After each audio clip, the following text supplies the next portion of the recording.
kick off the grand return of KeyForge, Ghost Galaxy held a fantastic event called KeyForge Celebration 2022. 3 days of KeyForge goodness featuring all new competitive formats and the opportunity to play with decks from the new set, Winds of Exchange, before its official release. I had the pleasure of getting to attend KeyForge Celebration, and in today's video I'll be walking you through all 3 days and the wonderful things I got to experience over the weekend. Without further ado, let's get into it.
Day 1 was where all the fun began. We received our goodie bags consisting of 2 Celebration exclusive Winds of Exchange decks, an Unchained deck, a deck box, a chain tracker, and a special game mat with some really cool artwork and the name of the event down there in the lower right corner. This is definitely one of my favorite game mats in my collection. The art is awesome and it even has that exclusive KFC 22 flair. Throughout the day, I finally got to meet so many of the KeyForge content creators that I've looked up to as veritable KeyForge celebrities ever since I began my YouTube channel. Zach Armstrong from Called Discovery, Zoke was there putting out content, D-House from the Wild Wormhole podcast was literally my roommate during the event, 1-Star Peeps 5-Star Games was streaming alongside the GOAT, Tabletop Royale, S.C. Steele from Help from Future Self was there too. I mean, it was a dream come true for someone like me who's always wanted to meet my fellow content creators in person. Guys, it's Tabletop Royale in Flesh and Blood. Oh my goodness, I'm actually seeing them in person. This is insane. The first order of business for the day was the keynote, where Christian Peterson himself got on stage, covered some of the history of KeyForge, shed some light on the details regarding Ghost Galaxy's acquisition of the game, and what they intend to do with the game moving forward, especially in regards to competitive events such as Vault Warriors and the Championship Series. And that is what we call the Championship Series, with a $50,000 prize pool.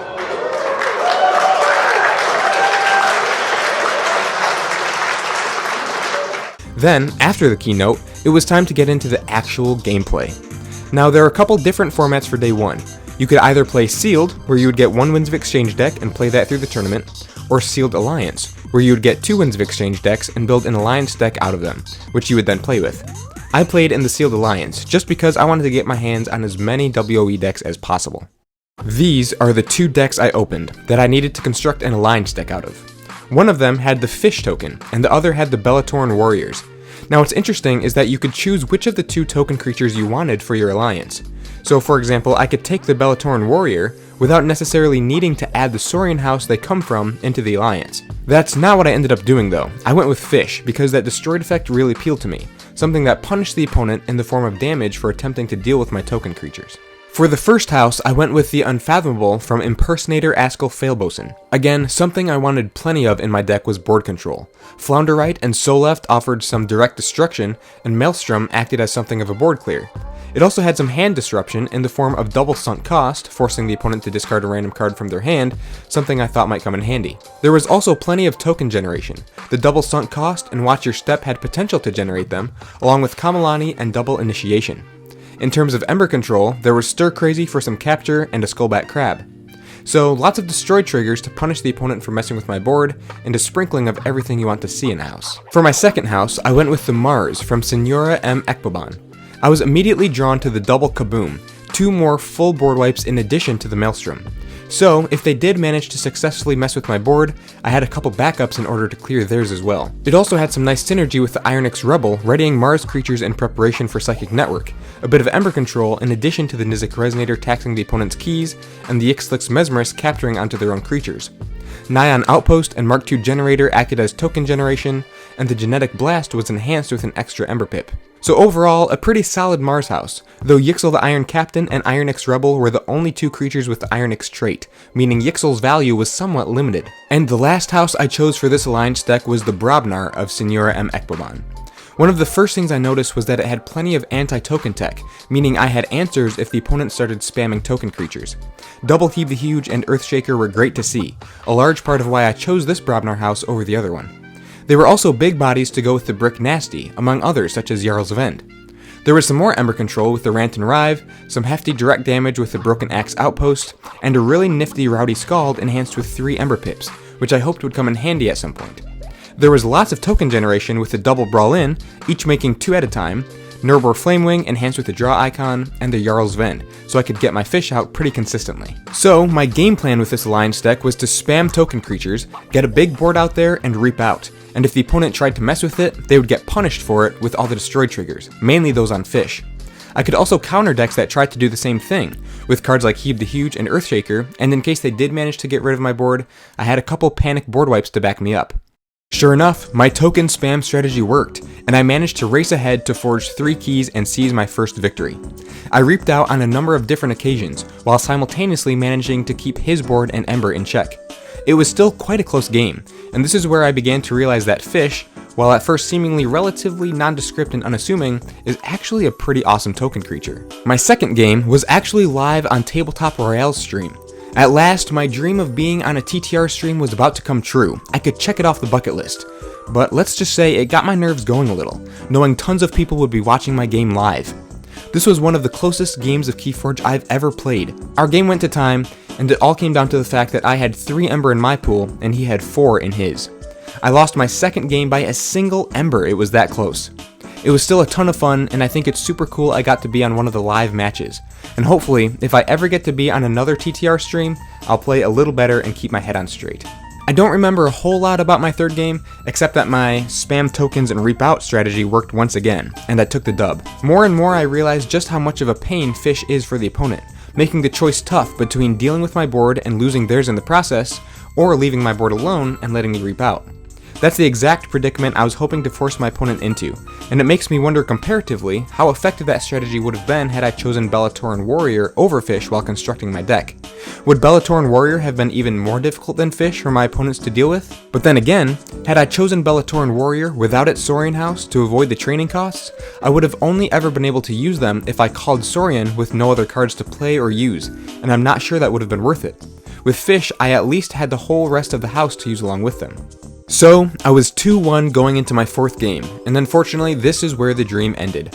I was up against a triple epic poem deck, and sure enough my opponent drew all 3 of them on back-to-back turns, bursting way ahead, far outside of the capacity my deck can handle, and I'm pretty sure my Rant and Rive got tokenized in the midst of it all. The Saurian Burst ended my run, leaving me with a 2-2 record, which is definitely far better than I expected to do. It was still some of the funnest KeyForge I have ever played, getting to experience a brand new set sealed with everyone else also experiencing it for the first time and just going to town. I also feel like I really leveled up my deck analyzing abilities. It was a really good exercise in scrutinizing individual house pods, the tools and answers they provide, and making the best of what I have. Overall, it was a phenomenal day of KeyForge, and left me more excited than ever for day 2. And so, day 2 began, and once again there were 2 formats to choose from, Standard Archon and Standard Alliance. Once again I went with the Alliance option, because I don't feel there are any decks in my collection that could compete with the best Archon has to offer. However, I do have a number of pretty phenomenal pods that, when combined, create something pretty strong. I went with the Worlds Collide build, featuring the classic WC houses of Saurian, Star Alliance, and Logos. I took the Star Alliance from Modern Marmalade Oni, which has 5 quality upgrades into Transporter platform, along with Kirby, Spears, Kinkin, and the legendary Captain Vel Jericho, a powerful piece of what this deck has to offer. The upgrades offer lots of burst on their own, and being able to play cards off turn with the Kirby and Jericho, and cycle through the deck with the Spears, helps the deck fire on all cylinders. I took the Logos from Great the Strong Biolock, and the star of this pod is the Ghost form. An anomaly reading, this creature gains Invulnerable. It cannot be destroyed or dealt damage. This creature gains Fight Reap Archive Ghost form. It also happens to be one of the cards on the current Alliance restricted list, meaning I wouldn't be able to put any other cards from that list into my deck. There are numerous fantastic targets for the Ghost form. Candle Unit, Daughter. Actually, during the tournament, I had a couple lucky turn 1 draws where I played the Jericho as my first creature and was instantly able to put Ghost form on her as my non-Star Alliance card, meaning Jericho was there pretty much the entire game if they had no ways to bounce or purge her. Having Jericho out all game made my gameplay more versatile than ever, letting me cheat a card every single turn and cycle that much quicker. I never reaped or fought with Jericho, since that would have archived the Ghost form and made her vulnerable again, but with how much extra I was able to get done each turn as a result of her constant presence, it was hardly a problem. The last pod was the Saurian from Quixotic Short Arms Raffenkel, and I chose this pod because it has one of my favorite Worlds Collide combos in it, Crassosaurus and Callipygian Ideal. Capture 10 Ember, then spend it like it's yours. I knew there were probably going to be plenty of fast decks out there in the tournament, and sure enough, more often than not, I rarely had to capture any of my own Ember onto Crassosaurus. I could just capture 10 of the opponents and spend it like it's mine. But this pod also has the Imperial Scutum, so if Crassosaurus ever ended up getting destroyed, all that Ember would go to the common supply. However, a primary strategy of mine was to get Ghost form on the Crassosaurus as well, meaning it couldn't be destroyed or dealt damage to begin with. And sometimes I could drop that Ghost form on the Crassosaurus even in the middle of that Saurian turn, if Jericho was in the center of my battle line, playing Crass, Ideal, Scutum, and Ghost form all in one fell swoop. Again, the only risk was if my opponent had any way to purge the Crass or bounce it back to hand. But that's not all. The Saurian pod also has 2 Tribune Pompatuses in it. Tribune Pompatus reads, each friendly creature gets +2 power for each Ember on it. Before fight, you may exalt him. So, I play Crassosaurus, capture 10 Ember, and play the Ideal on it to exalt it, meaning there's 11 Ember on Crass, ideally with the Scutum and the Ghost form on it as well. With both Pompatuses out, that means I have a 48 power, 4 armor, elusive Crassosaurus that has Invulnerable, and who I can spend the Ember off of to forge my keys with. That combo right there was the objective of this deck. And with the Star Alliance and Logos cycling at lightning speeds into those key combo pieces, along with the burst from the TP upgrade synergy, the key tax with Eddie and Double Rudder Golem, and the Discombobulator placed on massive power boosted creatures keeping them even from stealing from me, I was able to hit that combo every game I played during day 2. However, even all that was still not enough. My first game was going fantastic. I was drawing all the right cards, forging keys, setting up my board, all until my opponent drops the classic Genka combo, along with Double Nepenthe Seed, to forge all 3 keys for free in a single turn, OTKing me about halfway through the game. So, just like that, I ended up in the loser's bracket. The day was going about how I'd expected. In my second game, I was matched up against a Coda deck with 4 copies of Lights Out, meaning my Crassosaurus and all its upgrades was absolutely not safe.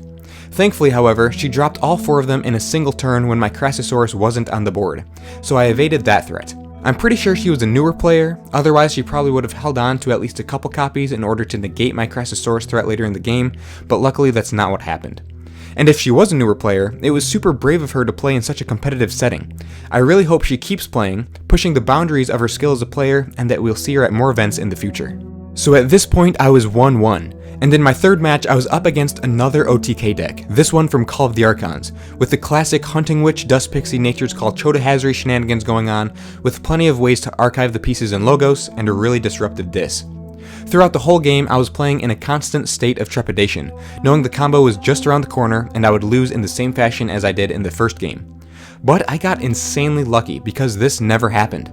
I ended up forging all 3 of my keys before they could reach their combo pieces, and once the game had ended, he revealed the bottom 4 cards of his deck, and sure enough, his Nature's Call and Dust Pixie and Chota and everything else was buried at the very end of his deck. My opponent was just exceptionally unlucky in his draws, and that is without a doubt what won me the game, otherwise I definitely would have been OTK'd twice in one day. Happy to have gotten even just 2 wins, I went into my 4th match, and encountered a Mass Mutation Alliance deck unlike anything I had ever seen. The Logos had an Ultra Gravitron and a Legacy Time Traveler Help from Future Self suite. The Dis House had all 7 Sins. The Star Alliance had some crazy things going on for it as well, Double Subject Kirby, Double Antony, things like that.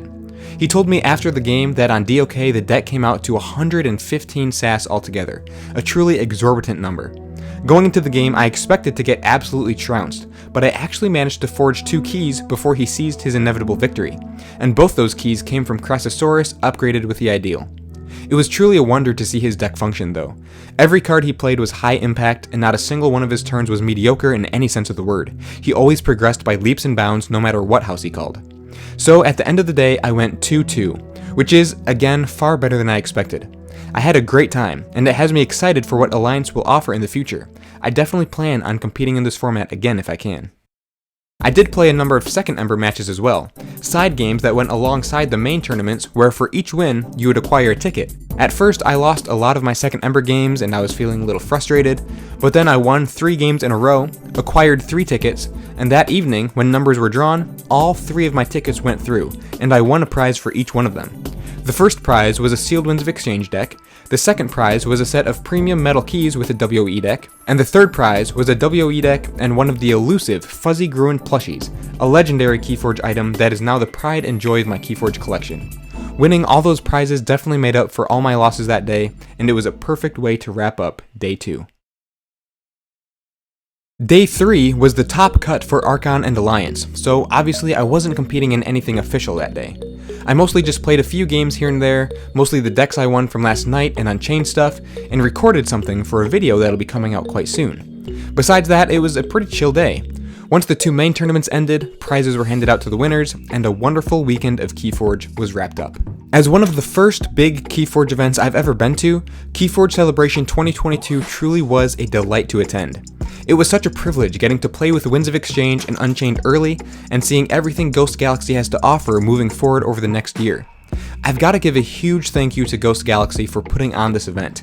Not that long ago, us KeyForge fans were sitting there with a down but not out article in front of us, wondering where on earth KeyForge could be headed, followed by months of radio silence. Many thought the game was dead, that it couldn't possibly be revived. And now here we are, with a new set on the brink of release, a whole year planned out of high-level KeyForge competition with substantial cash prizes, and a company that really does seem to be on our side. So thank you, Ghost Galaxy, for hosting this incredible event, getting us hyped for the grand return of KeyForge, and instilling us with renewed confidence in the future of this game we all love so much. It truly is a thing to celebrate.